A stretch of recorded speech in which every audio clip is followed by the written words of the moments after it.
আজকে যারা ঢাকা মহানগর দক্ষিণ রয়েছে তাদের সাথে আমি কিছু কথা বলবো। প্রিয় ভাইরা, আপনারা জানেন যে আমাদের নেত্রী দেশনেত্রী বেগম খালেদা জিয়া আজকে বিশ্ব মা দিবস।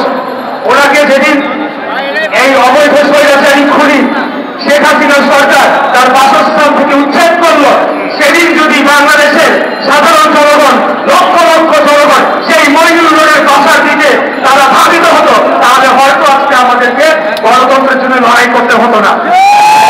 একজন অবৈধনিক ভাবে একজন বিচারপতি রায় দিয়ে যখন তত্ত্বাবধায়ক সরকার ব্যবস্থা বাতিল করলো, তখন বাংলাদেশের সাধারণ জনগণ লাখ লাখ জনগণ যদি সেই হাইকোর্টের সামনে অভিমুখে তারা পদযাত্রা করত, তাহলে হয়তো আজকে আমাদেরকে এই অবস্থায় আসতে হতো না। আমি আপনাদেরকে শুধু এতটুকু বলতে চাই যে আওয়ামী লীগ তারা গণতন্ত্রে বিশ্বাস করে না। সেই 1975 সালে পাকশাল প্রতিষ্ঠার মাধ্যমে তারা গণতন্ত্রকে হত্যা করেছিল, বাংলাদেশের মুক্তিযুদ্ধের চেতনাকে সম্পূর্ণভাবে পুনরুজ্জীবিত করেছিল এবং বাংলাদেশকে একটি দাস রাষ্ট্রে পরিণত করার চক্রান্ত বাস্তবায়ন শুরু করেছিল।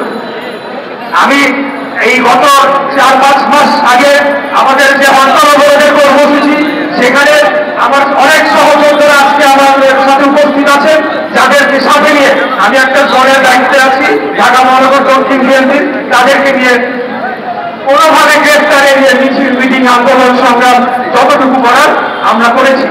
আমি শুধু আপনাদের এতটুকুই বলবো যে আপনারা দেখেছেন যে কাপুরুষ ওবায়দুল কাদের সে এই পরিবারে পুলিশের পাহারা দিয়ে জনসমাবেশে করে সেখানে মঞ্চে দাঁড়িয়ে আঙ্গুল খুলে কুৎসিত ভাষায় বলেছিল কোথায় মির্জা ফখরুল, আর আমাদের পার্টি অফিসে তালা মারা, সেখানে ইলেকশন কমিশন এসে চিঠি দিয়ে যায়, চেয়ারের উপর রেখে যায়। এরকম তারা একটা বর্বর আচরণ করেছে রাজনৈতিক দল হিসেবে। আর বক্তব্য বাড়াবো না, আপনারা সকলেই জানেন কি আন্দোলন করতে হবে, কি কি করে এই স্বৈরাচারকে পতন করতে হবে। আমাদেরকে নতুন করে শেখাতে হবে না। আগামী দিনে আবারও আমরা এই আন্দোলনকে তার চূড়ান্ত লক্ষ্যে নিয়ে গিয়ে এই স্বৈরাচারকে পতন করার জন্য যা যা করণীয় সবকিছু করা হবে ইনশাআল্লাহ। ৭১ সালে মুক্তিযোদ্ধারা যেভাবে বাংলাদেশকে স্বাধীন করেছিল, আজকে দেশনেত্রী বেগম খালেদা জিয়া, দেশের তারেক রহমানের নেতৃত্বে আমরা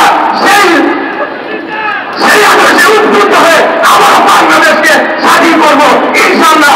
এই কাপুরুষ এই বর্বর আওয়ামী লীগ থেকে আমরা রাষ্ট্র ক্ষমতা থেকে হটিয়ে বাংলাদেশের জনগণের অধিকার প্রতিষ্ঠা করবো। আমি আর বক্তব্য দীর্ঘায়িত না করে আগামী দিনে আন্দোলন সংগ্রাম লড়াইয়ে সর্বাত্মকভাবে আপনাদের পাশে থাকার প্রতিজ্ঞা করে আমার বক্তব্য শেষ করছি।